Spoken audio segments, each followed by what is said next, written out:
أعوذ بالله السميع العليم من الشيطان الرجيم ولا تقولن لشيء إني فاعل ذلك غدا إلا أن يشاء الله واذكر ربك إذا نسيت وقل عسى أن يهديني ربي لأقرب من هذا رشدا ولبثوا في كهفهم 300 سنين وازدادوا 9 قل الله أعلم بما لبثوا له غيب السماوات والأرض أبصر به وأسمع ما لهم من دونه من ولي ولا يشرك في حكمه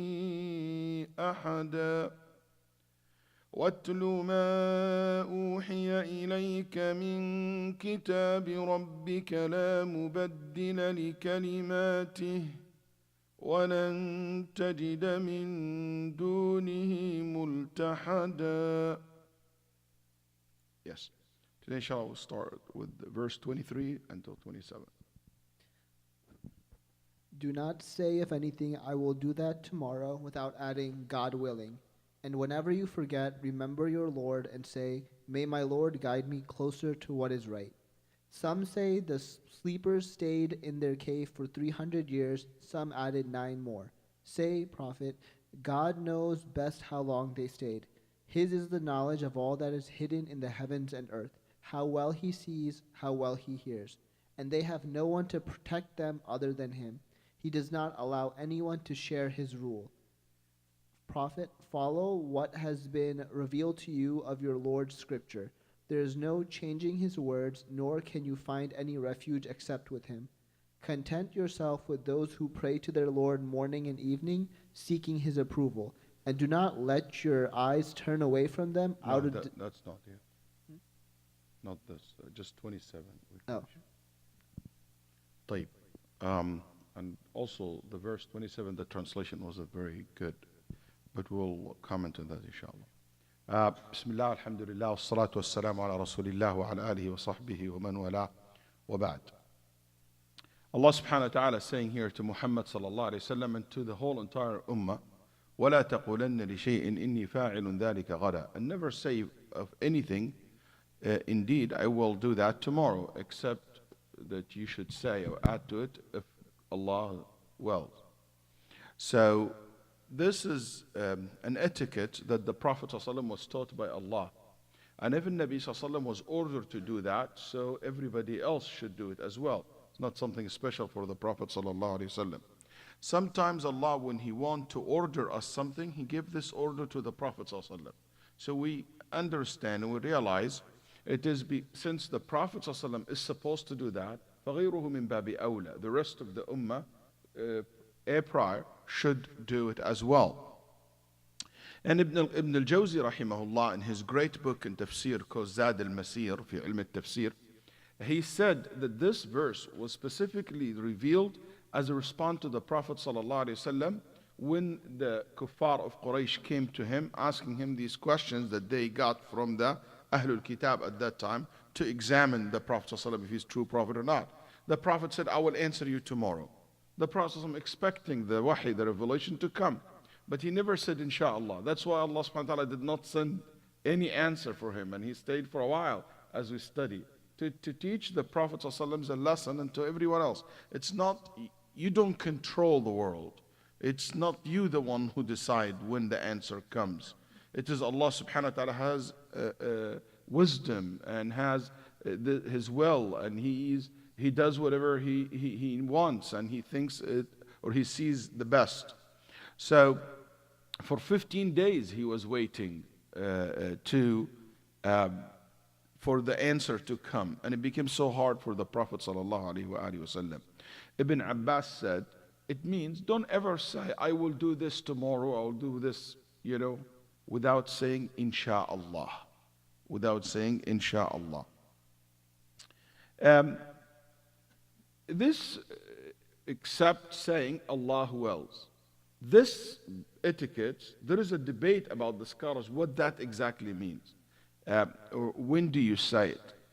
Some ulama rahimahumullah said that this verse teach you an etiquette. Anytime you make an oath, you make an oath. Wallahi, I swear by Allah I will do this. Okay? You should say insha'Allah. To every time you say Wallahi I will do this and you make an oath and you swear, you should say insha'Allah. Why? Because if you say insha'Allah, even if you break the oath later on, let's say, Wallahi, I will bring a gift to the one who answered the questions at Fajr today. And I forgot. And I didn't bring. I changed my mind. You know? In this case, do I have to do the penalty of breaking the oath? The answer is no, because I said, insha'Allah. So if I don't give you the gift, that means Allah never willed for you to get the gift.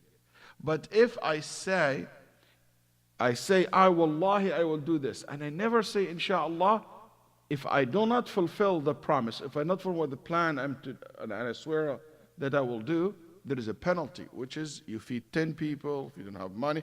First, you free a slave, then you basically feed 10 people, then if you don't have, you fast 3 days. So that's number one. So Allah subhanahu wa ta'ala, this opinion does not look at the reason behind the revelation. They did not look at what Ibn al-Jawzi said in Zad al-Masir, that this verse came as a response to the Prophet ﷺ not saying inshallah. So this is completely different, basically different understanding. And this understanding came from Ibn Abbas. And Allah subhanahu wa ta'ala said, وَاذْكُرْ رَبَّكَ إِذَا نَسِيتَ, and remember your Lord when you forget it. So if you say, I will do this tomorrow, and after 2 hours you realize, okay, that I didn't say insha'Allah. After 2 hours, you can say insha'Allah, and this is the proper etiquette. طيب. What if I made an oath? Wallahi, I will do this, and I didn't say insha'Allah. And later on, you remember. Would you say insha'Allah? If you say insha'Allah after you break the promise, you still have to do the penalty. Al-ulama said, even if you break the promise, even if this is past due, you still should say insha'Allah, but you're going to pay the penalty if it's a swear. If you say, Wallah, I made an oath. So you still pay the penalty, but you still should say insha'Allah. Why? Al-ulama said, because that's a proper etiquette with Allah. Because if you say, you know what, I'm going to do this, it sounds like you the one who's in control. But when you say insha'Allah, you sounds like someone who realizes how weak he is and how great the Almighty Allah is. So it's a proper etiquette. So that's why they said you should say insha'Allah even if you already done the actions. Because it shows the respect to Allah subhanahu wa ta'ala. And that's what Ibn Abbas radiallahu anhu and Abi meant when he said, وَلَوْ بَعْدَ عَامٍ. He said, even 1 year later on, you remember? You should say inshallah. Not because this will take you from paying penalty for breaking the oath or anything like that. No, he said, Ibn Jarir rahimahullah and Ibn Kathir agreed with that. He said, it is just the proper etiquette. It shows Allah subhanahu wa ta'ala that I don't mean it to sound like I'm the one who will control. Other ulama rahimahumullah, which is Ikrimah, said something very beautiful. He said, وَاذْكُرْ رَبَّكَ إِذَا نَسِيتَ قَالَ إِذَا غَضِبْتَ. He said, when Allah subhanahu wa ta'ala said, mention your Lord if you forget, Ikrimah said, forget, not the right translation. Nasit huna bima'na, it means when you are angry. When you get angry, you say, you mention Allah subhanahu wa ta'ala. And we know the etiquette of this has been explained in the hadith in Nabi sallallahu alaihi wasallam. When someone was so angry, the Prophet said, "Inni a'lamu kalima law qalaha ladhahaba anhu ma yajid." I know something. If he said it, this anger will go away. Which is, "A'udhu billahi minash shaitanir rajim." So you mention Allah subhanahu wa ta'ala, because anger from the shaitan. And we know when you mention Allah, the shaitan goes away. So that's the Ikrimah's opinion. Others said, no. If you forgot if you forgot about one of the matters, like let's say, I forgot where I put my pen. I forgot where is the key. You know, today I spent like 10 minutes looking for my car in the parking lot. I never thought I will reach that stage this early in my life. Okay, so I've been looking, where is the car? Where is the car? Al-ulama said, whenever you forgot something, it is here Allah subhanahu wa ta'ala said, وَاذْكُرْ رَبَّكَ إِذَا نَسِيتَ. When you forget something, you mention Allah subhanahu wa ta'ala. And that will help you to remember what you forgot. Is that clear? And many scholars have mentioned that. Why? What's the connection? Because Allah subhanahu wa ta'ala said in the same surah, وَمَا أَنْسَانِيهُ إِلَّا الشَّيْطَانِ أَنْ أَذْكُرَهُ. What caused me to forget, you remember, we'll talk about this later, when Musa alayhi salam and his ghulam, his servant, were traveling, they had a fish, and he forgot the fish. So Musa told to his servant, where is the fish? He said, I forgot it where we stopped last time. And he said, the only reason I forgot about it is the shaitan made me forget. Okay? So they said, the reason for you to forget about things that are important to you, it is one of the way the shaitan show his animosity to humans. That they make them forget. He hates humans. So he makes you forget. So if you start remembering Allah subhanahu wa ta'ala, every time you forgot something, that also will push the shaitan away, and hopefully you will remember what you forgot. And some ulama even said specifically, when you forget a verse in the Quran, when you forget an ayah, you're reading and you couldn't remember what's the ayah, what's the end of the ayah, what's the next verse is. At that point, it's highly recommended for you to mention Allah subhanahu wa ta'ala. And they said, you say, لأقرب من هذا رشدا. جزاك الله خير. طيب. Say, Ya Rab, guide me. And it's interesting, some of the Huffaz, the Hafiz for Al-Quran said, that every time I get stuck with a verse, I always say, اهدني لأقرب من هذا رشدا. Ya Rab, guide me so I can be guided into this. And immediately I will remember this verse, or the verse that I couldn't remember. Some said no, you just keep it as general as we said, and this is also Ibn Abbas said that every time you plan to do something in the future, you should mention Allah subhanahu wa ta'ala. Otherwise, Allah maybe will punish you by not let the things happen according to your will. And the best example for this, what Al-Bukhari wa Muslim reported an Abi Hurairah radiallahu anhu, and Rasulullah sallallahu alayhi wa sallam, that he said, Sulaiman ibn Dawood, Prophet Solomon, he said, tonight I will go around to 70 of my women. Okay? According to some even narration, 90. And some either narration, also all of them is authentic, 100. So that I will basically go around to all these women that I have, and I will have from each one of them a man, and he will be a great knight and soldier. He will fight for the sake of Allah subhanahu wa ta'ala. And he forgot to say, if Allah wills. What was the result? Not a single one of them got pregnant, and not a single one of them delivered a boy, except one woman delivered half a boy, half a human.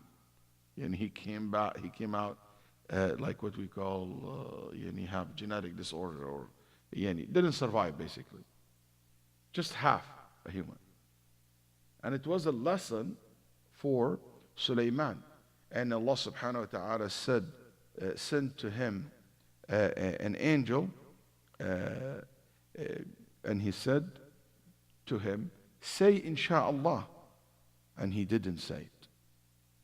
Allah even reminded him, say insha'Allah, and he didn't.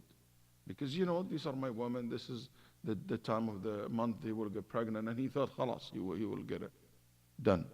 Then the Nabi sallallahu alayhi wa sallam said, وَالَّذِي نَفْسِي بِيَدِهِ, he swore that if he said insha'Allah, he would have the 100 soldiers, or the 100 boy that he was looking for.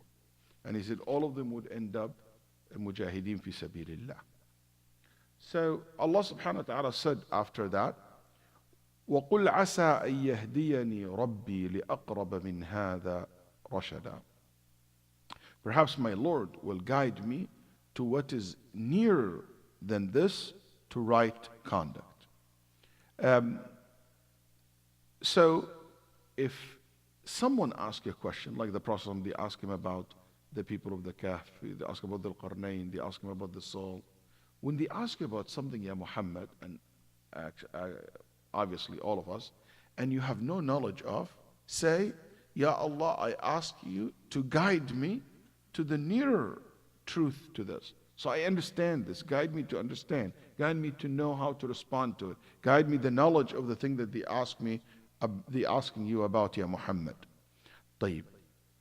And so basically the point here that Allah asking you to do two things.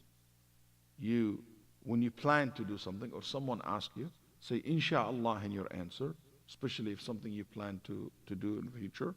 And also ask Allah and beg Him to guide you to be able to respond to this request. Yes.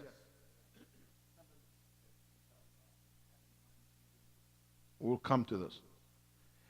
There is some point I want to share with you about the word insha'Allah. Number one, saying insha'Allah every time you plan to do something about to do something, it's really, it's the etiquette that Allah Himself followed. Yani, Sa'al, question. Do Allah need to say insha'Allah? Do He needs to do that? No. But still He said it. Allah subhanahu wa ta'ala said it. لَقَدْ صَدَقَ اللَّهُ رَسُولَهُ الرُّؤْيَا بِالْحَقِّ لَتَدْخُلُنَّ الْمَسْجِدَ الْحَرَامِ إِن شَاءَ اللَّهُ آمِنِينَ مُحَلِّقِينَ رُؤُوسَكُمْ وَمُقَصِّرِينَ. Allah said in Surah Al-Fath verse 27, you will enter Al-Masjid Al-Haram, Mecca, insha'Allah. They did not enter yet.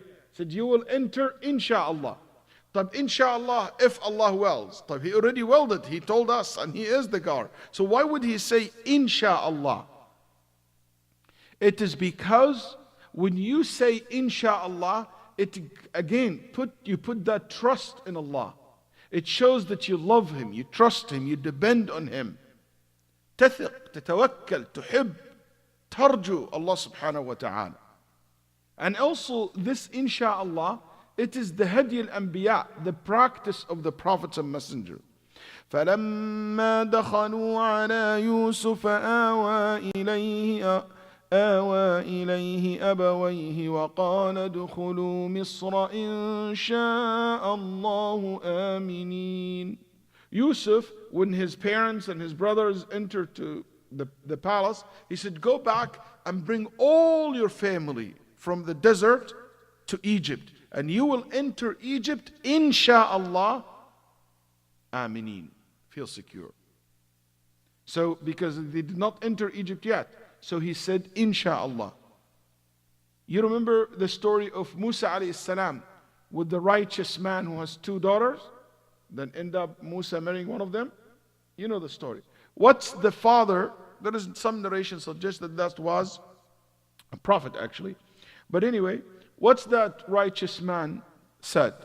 قال إني أريد أن أنكحك إحدى ابنتي هاتين على أن تأجرني ثماني حجج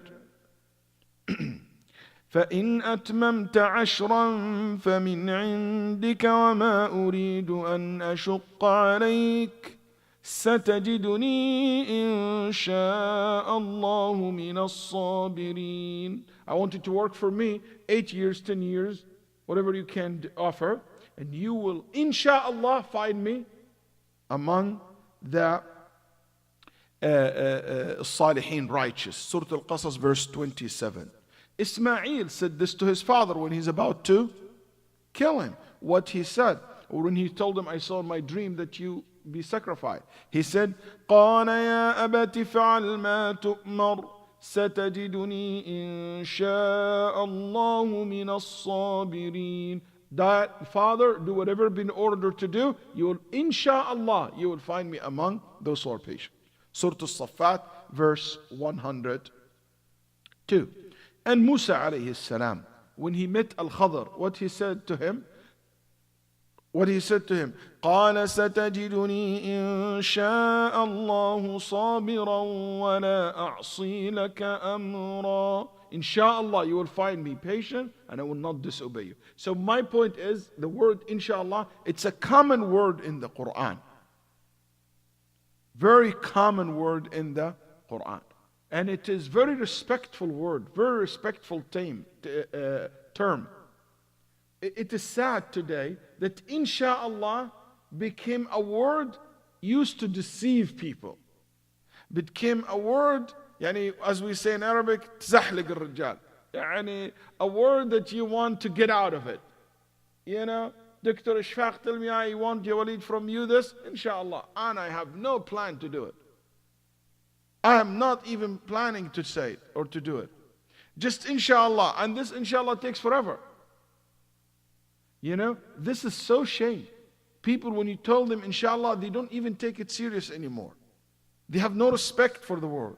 But you see, Allah used that term. The prophets and messengers used this term. And it should be respected. If you're not going to do it, you should not just say inshallah. You keep the honor of that word. Because Allah subhanahu wa ta'ala warned us in Surah Al-Nahl, verse 94.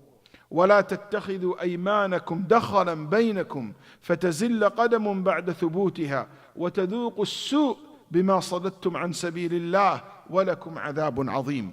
And do not take your oaths as means to deceit between you. يعني, otherwise your foot may be slit after it was firm, and you would taste the evil in this world from what people you diverted from the way of Allah, and you would have in the hereafter a great punishment. So can you imagine if your word inshallah used to deceive people as a word that makes people don't trust religion anymore, or don't trust someone saying something like that? That's really very bad. One of the things that I want to also comment on saying inshallah, it is free you from lying. So if you say I will do that and you don't do it and you said inshallah, you will not be a liar. But if you say I will do it and you don't do it, that's a lie. You break your promise. So it free you from this responsibility. That's why Nabi sallallahu alaihi wasallam said, "Man halafa faqala inshallah lam yahnath." The Prophet sallallahu alaihi wasallam said, and this hadith of Muslim Ahmad, whenever you say wallahi or you make an oath by Allah subhanahu wa ta'ala, one of Allah's names, and you break that oath, you did not you not will be held responsible as a sin. It will not be a sin. Insha'Allah has two meanings, and I hope you to pay attention to it. Insha'Allah للتحقيق أو للتعليق. Insha'Allah, it means sometimes you say it because you don't know if it's going to happen or not. Okay? It might happen, it might not. But sometimes you say inshallah because you know 100% it will happen. It's not about doubting it will happen or not. You're saying, seeking the blessing from Allah as a confirmation. Okay? And the proof for that is the Surah Al-Fath, the verse that I just recited earlier, about Allah saying, inshallah you will enter the masjid.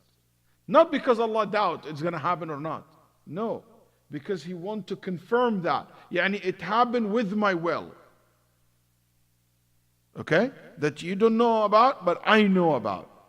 Also, An-Nabi sallallahu alayhi wasallam said once in the day of Al-Hudaybiyah, he said, Inni Rasulullah, I am the messenger of Allah. That's already happened, that's right. وَلَسْتُ أَعْصِيهِ, and I never disobey Allah. Something in the past, you don't say inshallah about it, that's right. Then he said, sallallahu alayhi wasallam, وَهُوَ نَاصِرِي, and He will give me victory. This didn't happen. And the Nabi didn't say inshallah. Why? Because inshallah here is not to be said in a situation like this to raise doubt. Maybe will, maybe not. No, it is 100% will happen. That's why Ibn al-Qayyim rahimahullah said that Ibn Taymiyyah, when the two armies stood in front of each other, which is the Muslims army and the Mughal, the Tatar, Ibn Taymiyyah, he sweared by Allah 80 times or 70 times that they will be victorious. They will win the battle. And every time they said to him, Insha'Allah, he said, Tahqiqan la ta'liqa. Insha'Allah as a confirmation, not as a doubt. That's why Ibn al-Qayyim commented on that. He said, it is basically those people who can look at things and get signs that it will happen, they don't need to say Insha'Allah. They don't say it because they are full of trust in Allah subhanahu wa ta'ala that it will happen. They see signs of victory. That's why Ibn Taymiyyah rahimahullah refused to say Insha'Allah at that moment. And he said, because he saw clear sign that this is a day where Allah will never let the believer defeat it. And he said that not everybody has that firasa, had that ability to see the signs of Allah subhanahu wa ta'ala. But if you see it, you're allowed not to say Insha'Allah. Because this here became kind of making doubt. That's why when you make dua, you never say Insha'Allah. Why? Because you want a confirmation. You don't want doubt. Oh Allah, forgive me. Oh Allah, give me. You don't say if you wish, if you will. And even the Prophet said, don't say such thing. طيب. I said that before. Only istithna, say inshallah about things happen in the future, not in the past. Then Allah subhanahu wa ta'ala said, and they remained in their cave for 300 years and exceeded by 9. So 309 years. That's a statement from Allah subhanahu wa ta'ala about how long the people of the cave stayed in their cave. Because when the people from Najran, the Christian delegate who came from Najran, when they heard about this, they said, we only know that they stayed 300. Where do you get the 9 years from? They were surprised. They said, we're only aware of 300. That's what we know. Where do you get the 9 from?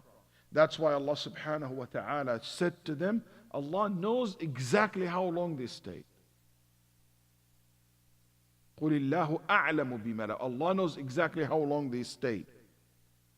And this is from the day they went to the cave and they slept, and the day they woke up and they sent one of them to the market. It is 309. Some ulama said it is 300 years according to the Gregorian calendar, or according to the sun, and 9 years according to the lunar calendar. So if you calculate it with lunar calendar, 309. And Allah subhanahu wa ta'ala choose the lunar calendar because that's how all Sharia, all rules in Islam is based on. هو الحساب الذي يحبه الله. It is the method that Allah loves. And that's one of the evidence that ulama said, you should follow the lunar calendar and take it as your calendar over the Gregorian calendar. Okay? But no way we can keep up with that and people who live here. The only country I know in the world, they do that is Saudi Arabia. I'm not sure of any other country. Even sometimes it causes a lot of problem when I travel back and forth and have visa and stuff like that, because everybody in every airport said, what's the Qa'dah? Even in Muslim country, what's the Qa'dah? 13 Dhul Qa'dah, 13 Dhul Qa'dah. I'll figure that out. So it caused sometimes an interesting challenge, but I'm glad that they still honor that calendar and still the official one that they use. طيب. Then Allah subhanahu wa ta'ala said, Allah knows how long exactly they remained. Okay? Because the unseen or the unknown thing in the heavens and the earth, the knowledge of it goes back to Him subhanahu wa ta'ala. Then He said, أَبْصِرْ بِهِ وَأَسْمِعْ. Here, it means how seeing is He and how hearing. is he. العلماء رحمه الله said it means he is سميع بصير. يعني إنه لسميع بصير بهم. يعني he sees and he hears them very well. And this is a kind of a form of emphasis on how great hearing he has and how great seeing ability to see he has subhanahu wa ta'ala. Qatada said no one can hear like him, no one can see like him. With all the cameras in the world, you can't manage. Your eyes will not be as Allah subhanahu wa ta'ala sees. He sees and he hears the black small ant when it walks in a black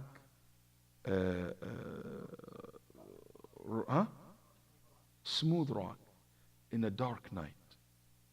He hears it and he sees it. Who can do that? He sees and he hears everything in the ocean, everything in the face of the earth, in the universe. And he hears and he sees that in the same time, in the same manner. Nothing he sees more than others. Nothing he hears better than others. That's why in the Day of Judgment the Prophet ﷺ said, even when he speaks, the one who is close and the one who is far, they hear it in the same way. La ilaha illallah. Then Allah subhanahu wa ta'ala said, ما لهم من دونه من ولي ولا يشرك في حكمه أحدا. He said, Allah subhanahu wa ta'ala, he has no wali. They have no wali. Wali means helper, someone who helped them, protect them, give them victory. Okay? Other than him. Okay?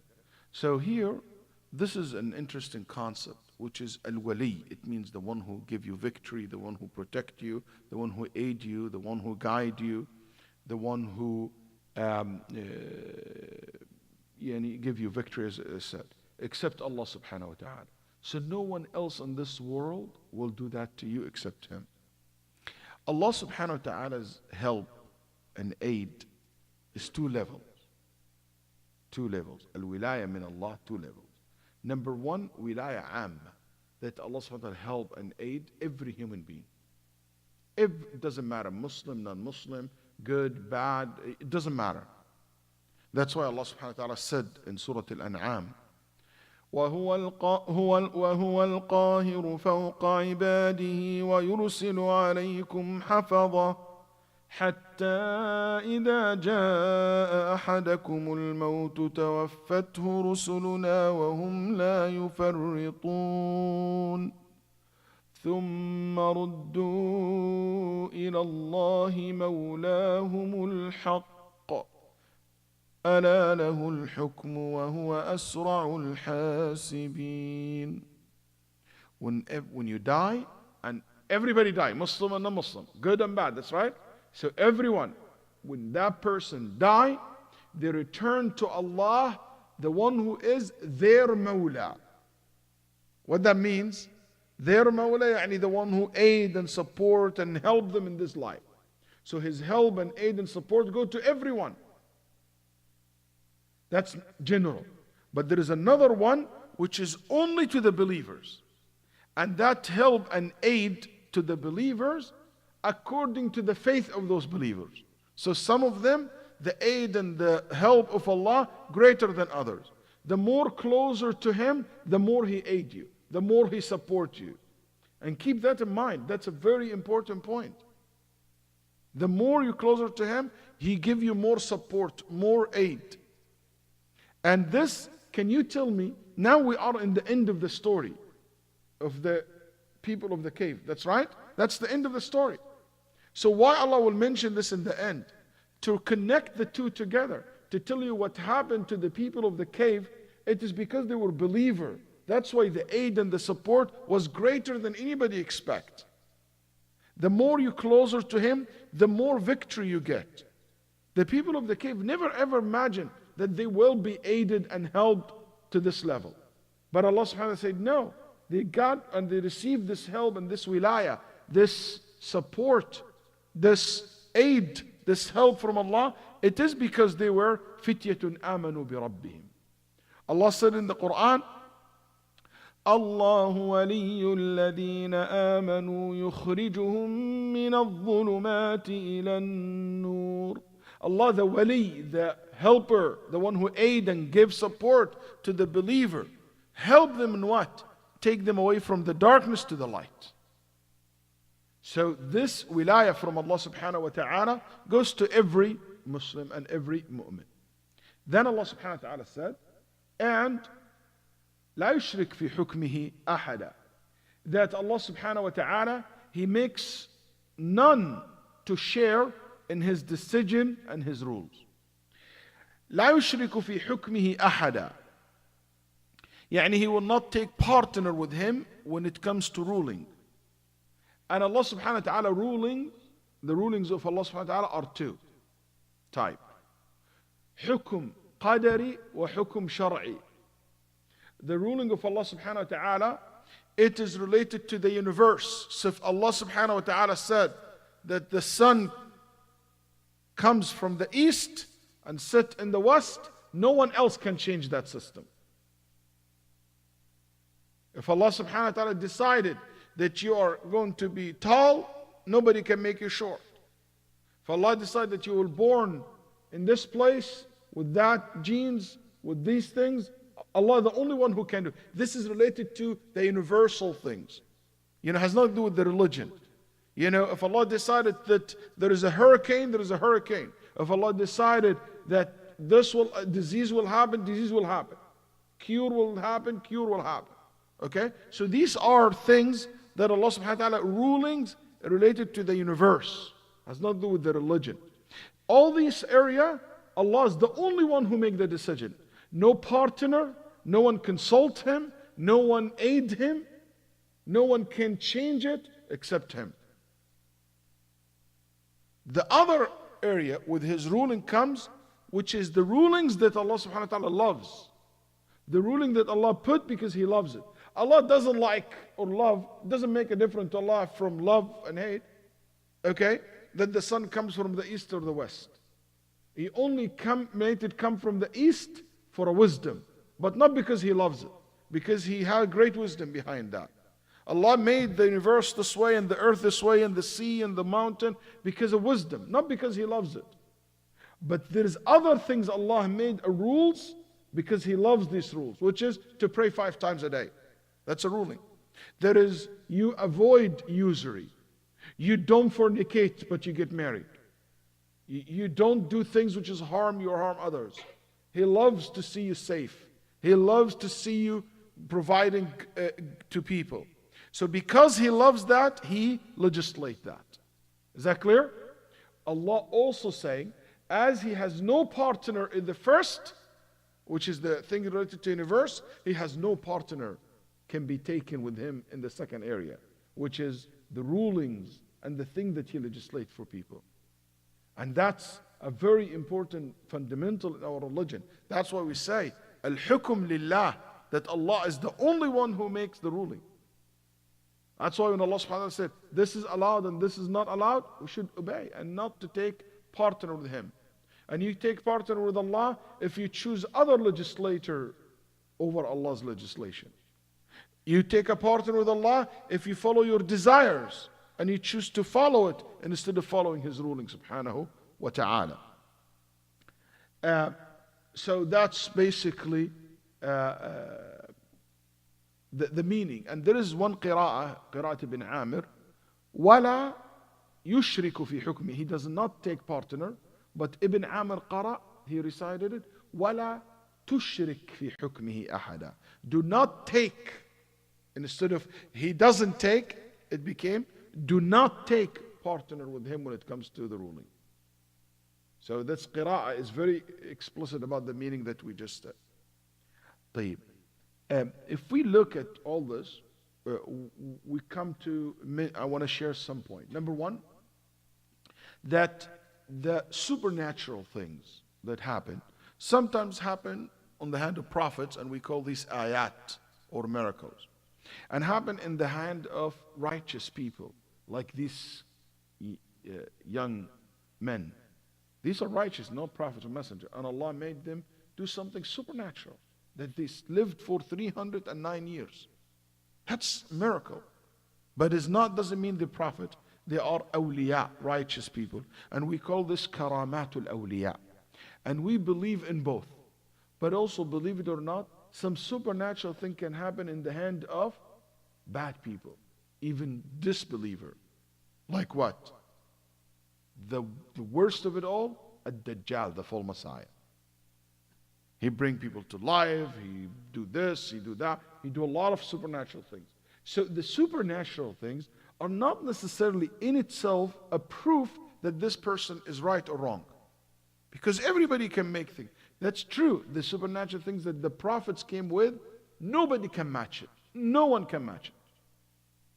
But because you see the magicians with Musa alayhi salam, when they made their sticks and robes, looks like what? Snakes.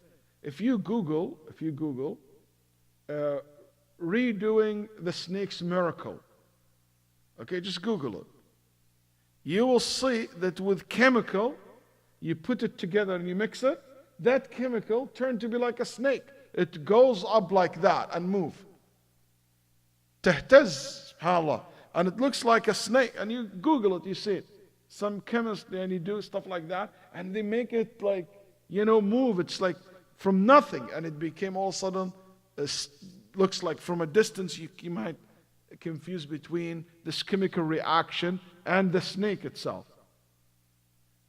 But Musa's snake was not just something you imagine it looks like a snake.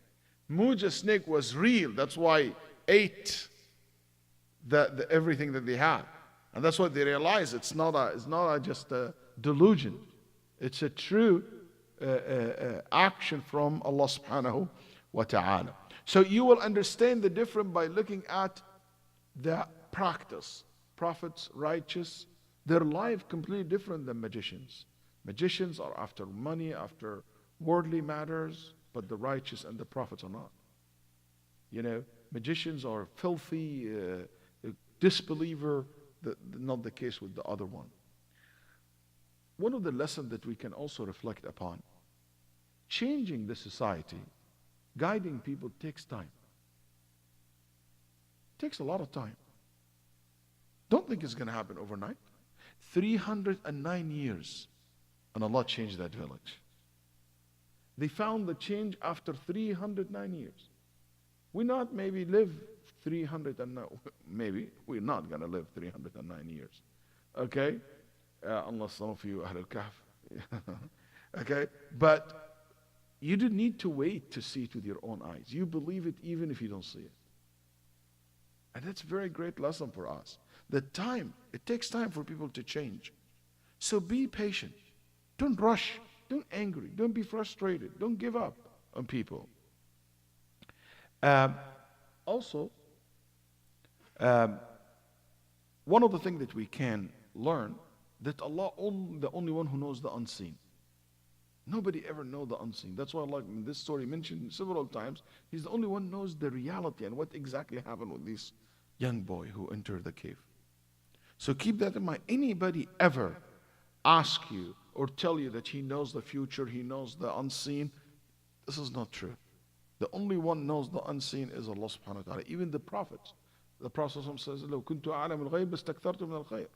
If I know the future, I would have, asked or planned for all the good things. And Allah told us in Surah Saba, verse 14, that the jinn, they don't know the unseen.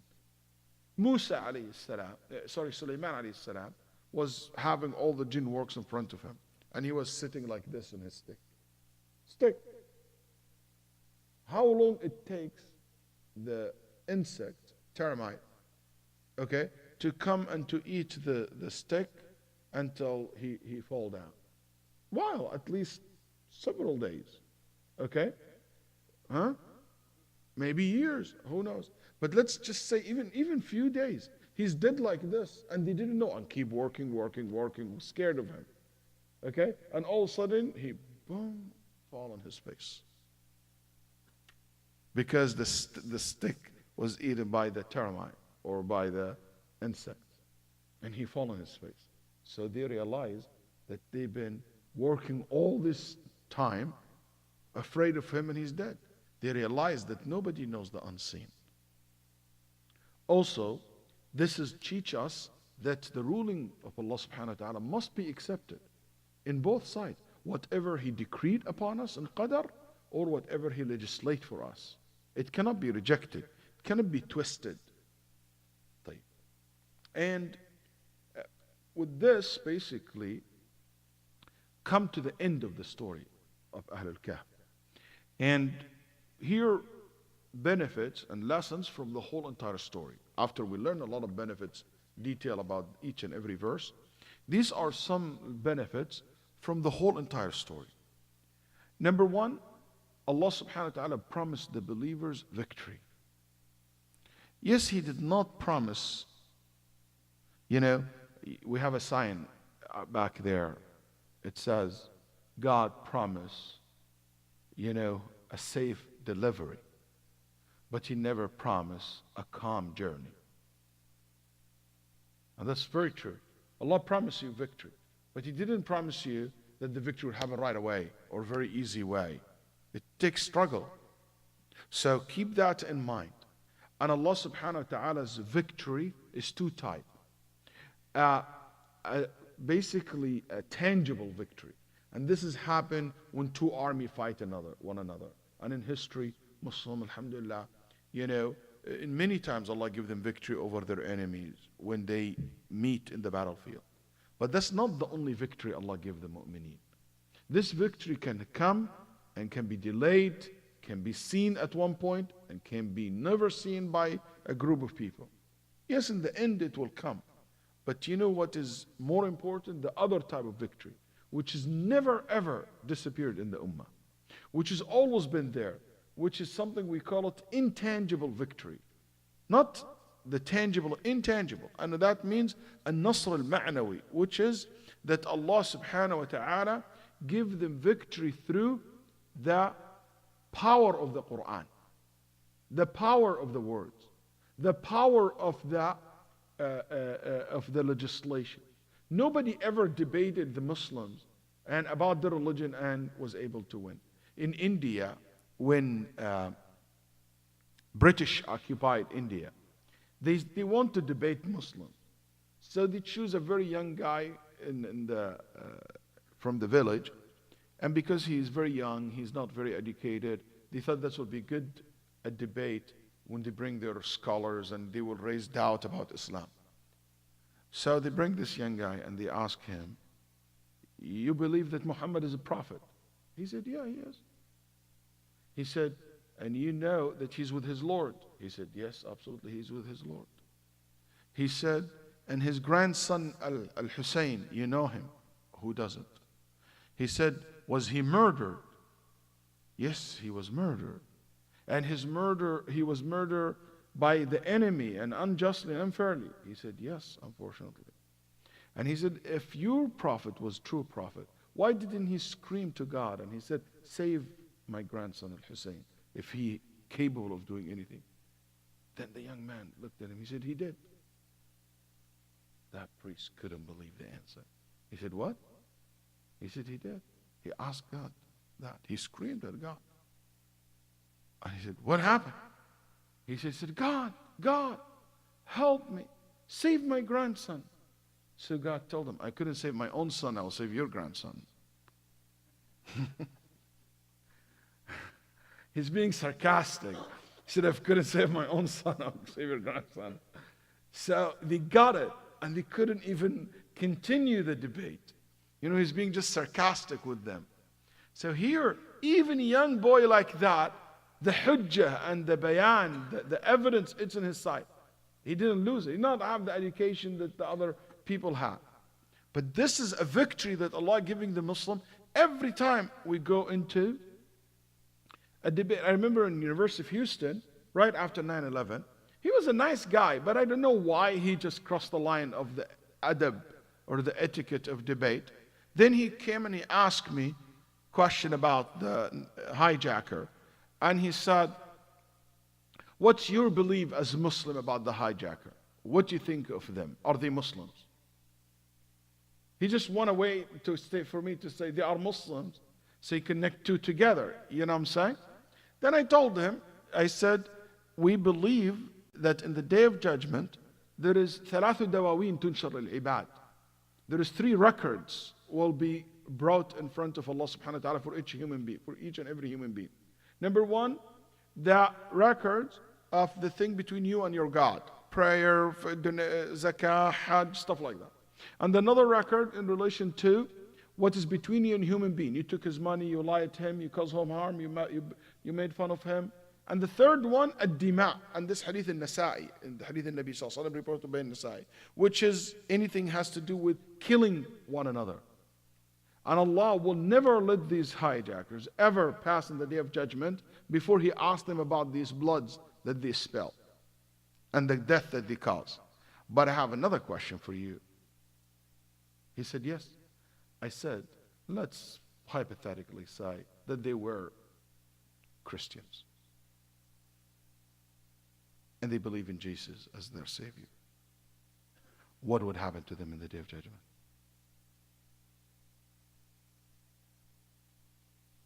He put his head down. But they are not. I said, just what would happen?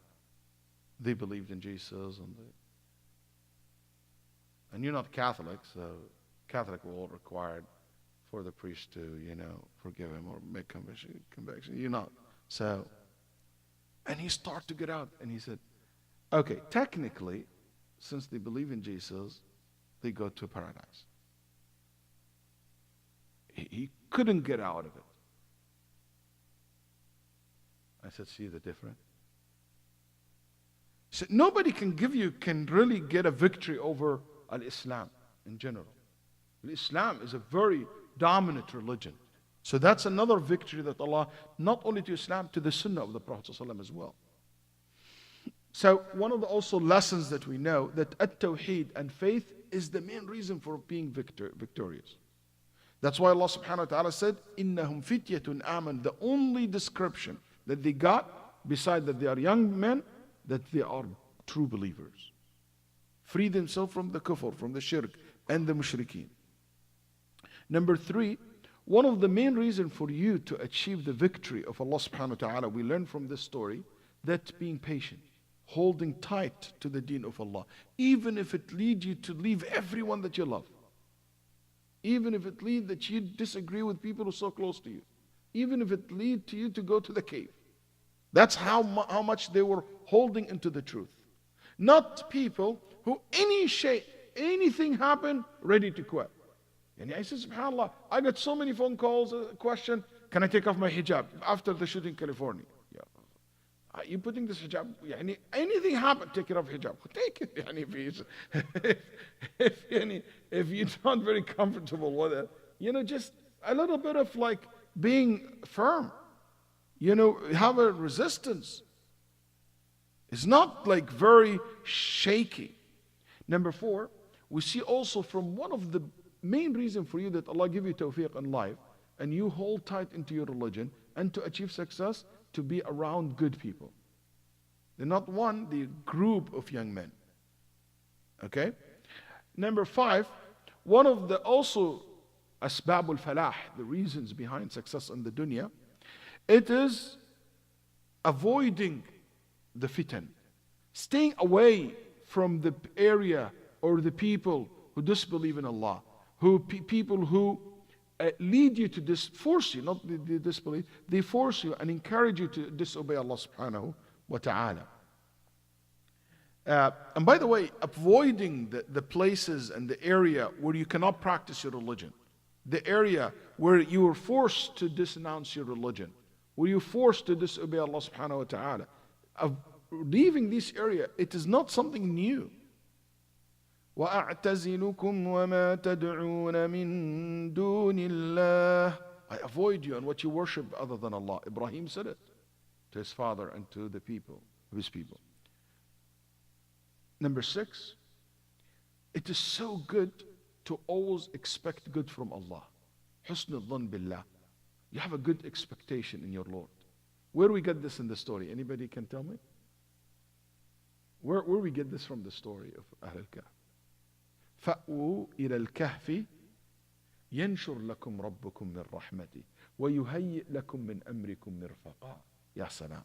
See how the sense of optimism. Go to the cave, and in the cave you will see so much mercy from your Lord.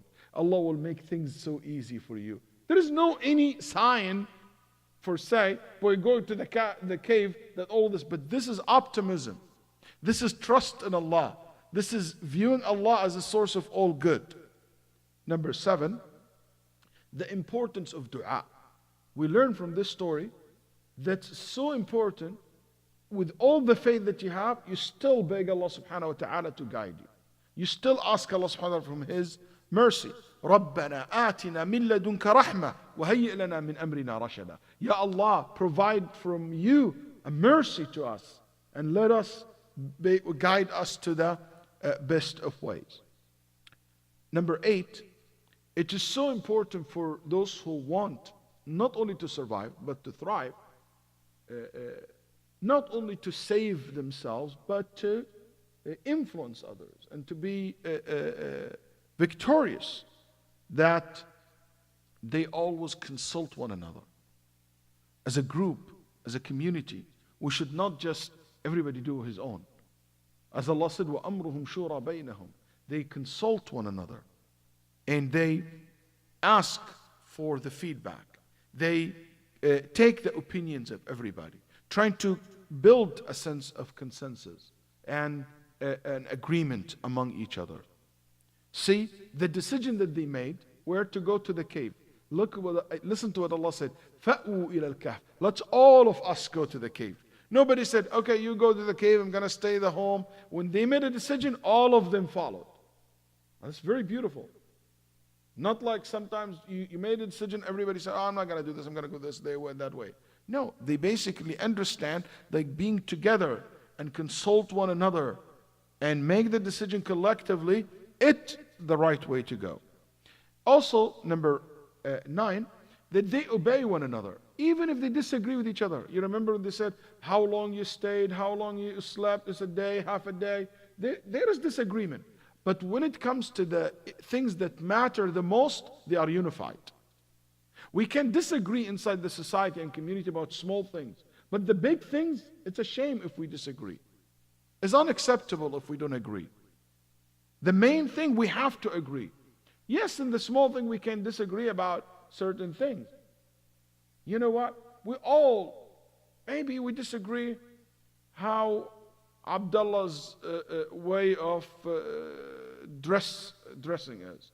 Some people say it casual, some people say it nice, some people saying simple, some people saying cheap, so whatever, overdressed.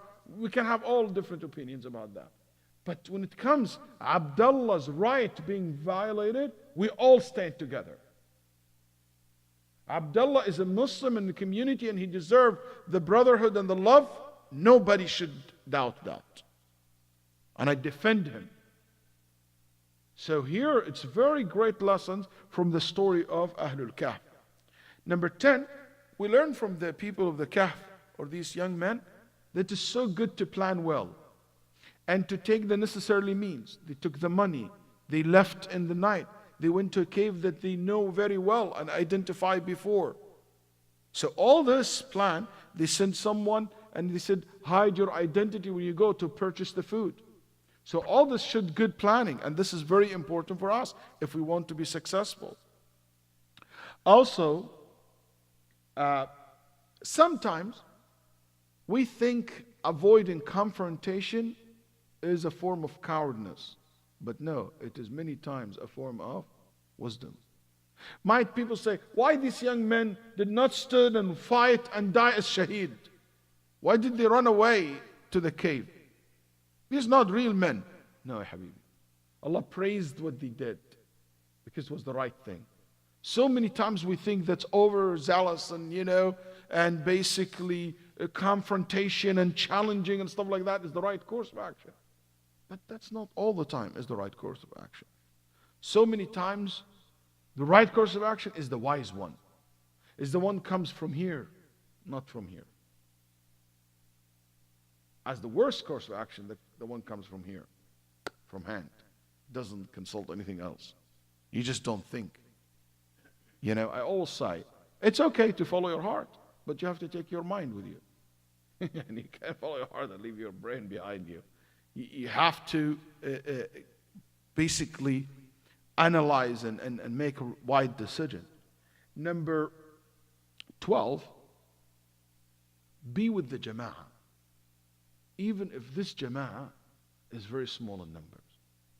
Because the jama'at al-Muslimin, the unity of the Muslims, or the Muslim, or the group that represent the truth, never was decided based on numbers. It's based on truth. How much the truth, how much they follow the truth. They were very small in number, but they were the haqq, subhanallah. And it does not mean that the jama'ah represented by the age. They were young, rich or poor. We don't know much about them. The only thing we know that they believe in Allah and they do good deeds. Okay, and the Nabi sallallahu alaihi wasallam said, and listen to this beautiful hadith, hadith Abdullah ibn al-As, the Prophet sallallahu alaihi wasallam said, while we're sitting around him, Tuba lil ghuraba. Tuba is a great blessings or a great tree in Jannah, will be given to al-ghuraba, the strangers. The Prophet sallallahu alaihi wasallam, strangers, what do you mean? He said there are righteous people, a few righteous people, in a large number of corrupt people. قال أناس صالحون قليل في أناس سوء كثير. Then the Prophet ﷺ said, those who disobey them, way more than those who follow them. من يطيعهم أقل ممن يعصيهم أو من يعصيهم أكثر ممن يطيعهم. رواه الإمام أحمد رحمه الله. That's why Salaf, one of the Salaf said once something very beautiful. I hope I can translate it right. He said, عليك بطريق الحق ولا تستوحش قلة السالكين وإياك وطريق الباطل ولا تغتر بكثرة الهالكين. Follow the truth, the path of truth, and don't be bothered by the few or the small number of people who are taking this path with you. And follow and leave the path of falsehood, and don't ever be deceived by how many people go through that path. That's very beautiful advice. Number 14, the truth is not connected to numbers, age, power, fame, is not connected to power and militarily. No. But what is the burhan, the evidence for it. Number 14, what looks from the story that they had no prophet among them. That's right. It's very obvious. That's right. There is no prophet. That's another lesson, and I wish that I have time to go deep in this. And many times we're always waiting for this leader to come to lead us. We're always waiting for the sheikh to come to unify the community. You know, like when I went to Atlanta, they always say we need an imam. Imam is great, but they're doing a great job, even if there is no imam yet there. You know, I'm not saying this so I'll not be blamed for traveling a lot from the community, okay? I'm not trying to do that to justify my action. No, but yes, there is a leader, but the leader doesn't need necessarily to be a big title. That's what I'm trying to say. We're not like even the Shia don't do that anymore. The Shia through the history always say, you cannot do anything until Mahdi comes. Even the original traditional Shiism, there is a weird things. You can't do Jumu'ah until Al-Mahdi comes.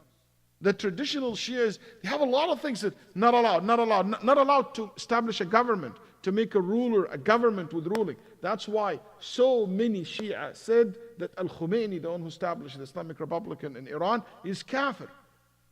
Like one of the greatest name among the Shia scholars, Al-Khou'i in Lebanon, he said he's kafir, and in Iraq.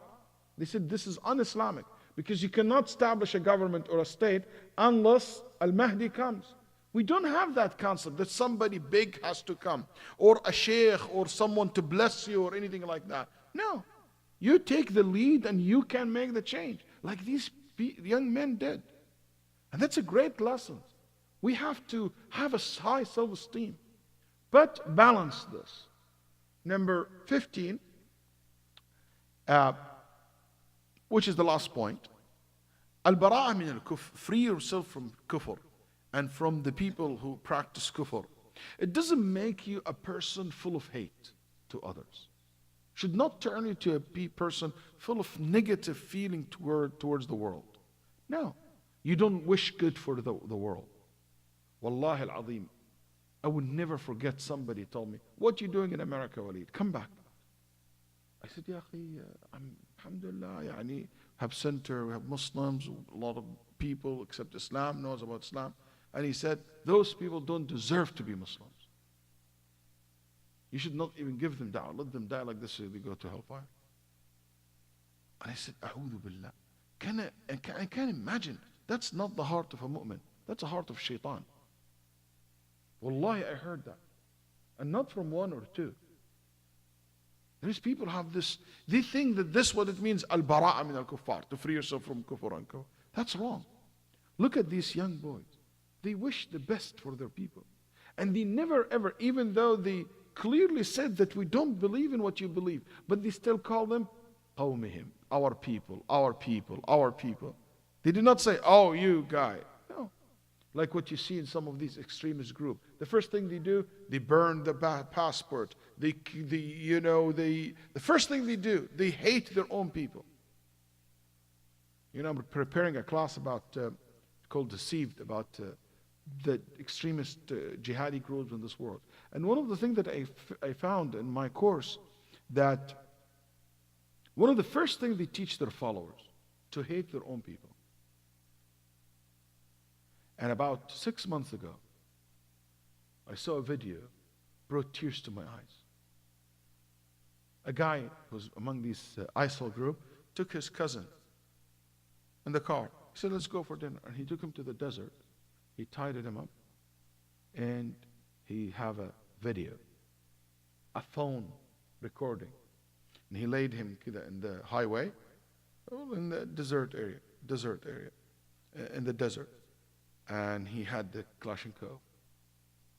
And he said, I'm doing this for, to make my point that this is what free yourself from the kuffar or kafir, because he's a soldier, his own cousin.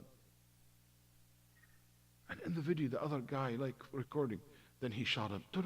And the guy said, Ittaqillah, we just prayed Isha together. Or whatever the salah was.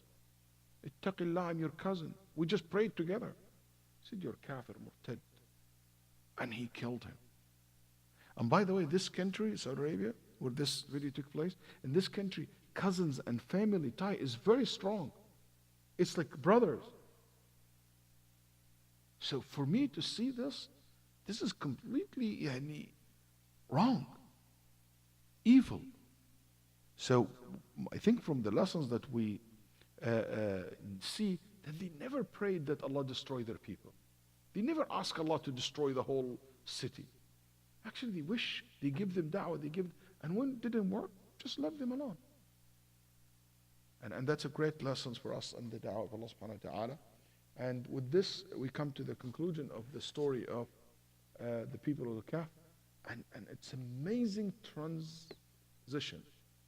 You will be surprised next week, inshallah ta'ala, how the most smooth transition you can ever see in any story.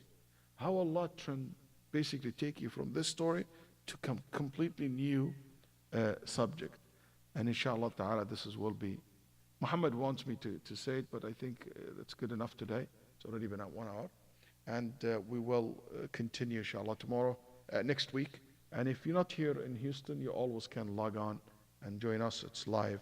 Thank you very much. Assalamu alaikum wa rahmatullahi wa barakatuh.